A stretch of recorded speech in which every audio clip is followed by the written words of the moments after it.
Grabe, bilib talaga ako dito kay Eden Santos ng Net25.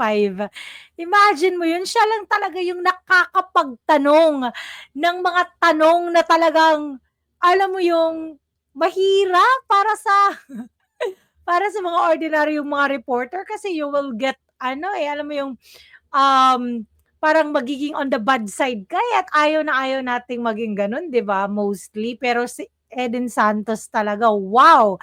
Sabi pa nga ni Miss KLC, the gold standard in asking questions that make politicians bristle. Oo, si Eden Santos lang yung kayang gumawa niyan. Ibang level si ate girl. Ito guys, saroorin natin ha. Po from Net25. Good afternoon po, ES. Pwede naman daw pong sibakin ni Pangulong Marcos, yun pong mga gusto niyang alisin, bakit nagpasubmit pa raw po ng courtesy resignation. And True. pasensya na po if I have to ask this, di daw po ba ito parang pampapogi lang sa public? Hala, grabe si ate mo, Eden. Nagawa niya yung itanong. Di ba babupang papogi lang yun sa public? Ay, alam nyo, mahirap naman na sabihin nyo kung ano ang dapat, hindi na kailangan na mag-courtesy resignation. Ilagay ninyo ang sarili ninyo sa aming pwesto. Kung tamaan mo yung isang tao, ano ang lalabas na mukha mo? It's best that we did it this way so that it will be more honorable for them.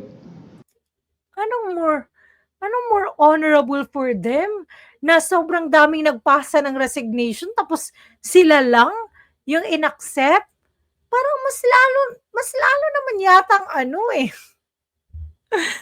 mo, mas lalo siyang nakakahiya. Ewan ko ha, for my opinion, parang hindi siya honorable eh. Parang mas lalong, ano ba yan? Ba't pinagpasa pa? Tapos hindi din naman tatanggapin, pero yung iba tinanggap. Di sana pinersonal mo na siya na lang yung mag-resign talaga, magbigay ng resignation, hindi yung papa-courtesy resignation mo lahat. Hindi naman kami yung diktador na magsasabi, oy, wala ka na, sisipain mo na. When I said that we are all serving at the will of the President, at the President's pleasure, we have to humanize. So, demanding a courtesy resignation is the best way of doing it because all that you can do is just to accept. And that's the end of the debate. You don't really need to follow what others are saying because they are not in the saddle. They may have different views of it when their time comes, if ever that time will come. Pero the best advice is our own counsel, our own conscience. Quick follow-up lang po. Can you consider Para sa inyo guys, sumasang-ayon ba kayo kay Bersamin sa mga sinasabi niya? Naging mas honorable ba yung exit ng mga taong yon na nag-courtesy resignation? Ewan ko lang guys, iba-iba talaga tayo ng mga opinion, no? Own counsel, our own conscience. quick follow-up lang po. Can you consider it as failure po on the part of the President na nakapaglagay po siya, nakapagtalaga ng mga official na underperforming or not performing well? And meron po ba tayong timeline kung kailan po mararamdaman ng ating mga kababayan itong mas maganda at maayos na serbisyo sa public sa mga bago? Dalawang tanong yan. Sobrang hirap ng tanong niyan. Grabe guys, sana mong paulit-ulit ko naririnig yung mga bagay-bagay na yan. Alam mo, siya lang talaga yung may guts na magtanong niyan. Wow! Kasi 'di ba 3 years na, ngayon pa lang siya nagpa-courtesy resignation. Anong ibig sabihin doon? Sa 3 years na hindi nag-perform, nag-deliver yung mga cabinet members na yun, wala talagang nagawa. 'Di ba? At least yung kay PRRD 1 year pa lang, 'di ba? Ginawa niya na 'yan. Pero ito guys, naku. Yung unang tanong mo, ikaw ba pag meron kang niligawan, alam mo ba na may ibig sabihin nun, at the start, you do not know how this Ano guy raw? will perform. So that's more or less a very hindi ko masabi kung anong tanong yan. Yung pangalawa na tanong mo, ano Hindi ko masabi kung ano, anong klaseng tanong yan. Guys, ano ba? Parang hindi niya naintindihan or nagmamaang-maangan siya para lang hindi talaga niya masagot, yung question na yun. Kasi ang linaw-linaw, hindi po ba negative yun sa administrasyon kasi nakapaglagay siya ng, alam mo yun, not performing na mga cabinet members. Tapos, ano sinabi niya? Ewan ko sa'yo. na ba yun? Mararamdaman kagad.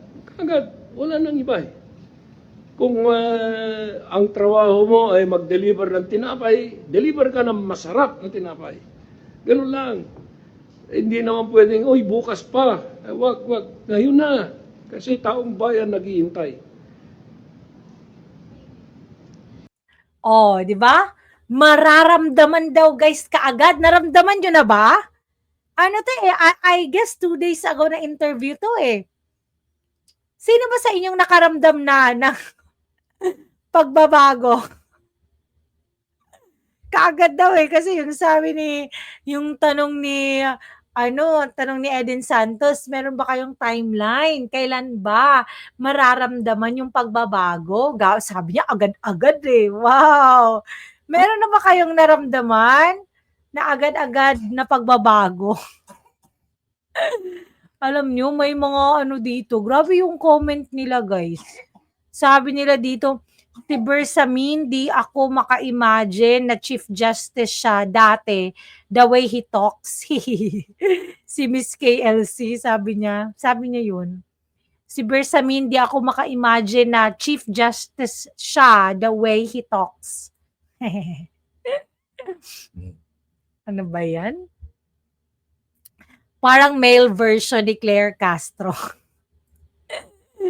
Alam mo guys, feeling ko, parang naging male version sa ni Claire Castro dahil sobrang ganda naman, sobrang tindi kasi ng mga questions din ni Miss Eden Santos. Talagang, alam mo yung pang matalino talaga yung tanong niya. Sabi naman dito, Eden Santos, people spokesperson for the win. Correct. Oo. Kasi yung mga tanong ng taong bayan, siya lang yung nakapagtatanong eh. The best talaga si Eden Santos, guys. Ano masasabi nyo? Naku. Don't forget to like and subscribe to my channel and also mag-comment kung anong mga masasabi nyo tungkol dito. Have a great day. God bless.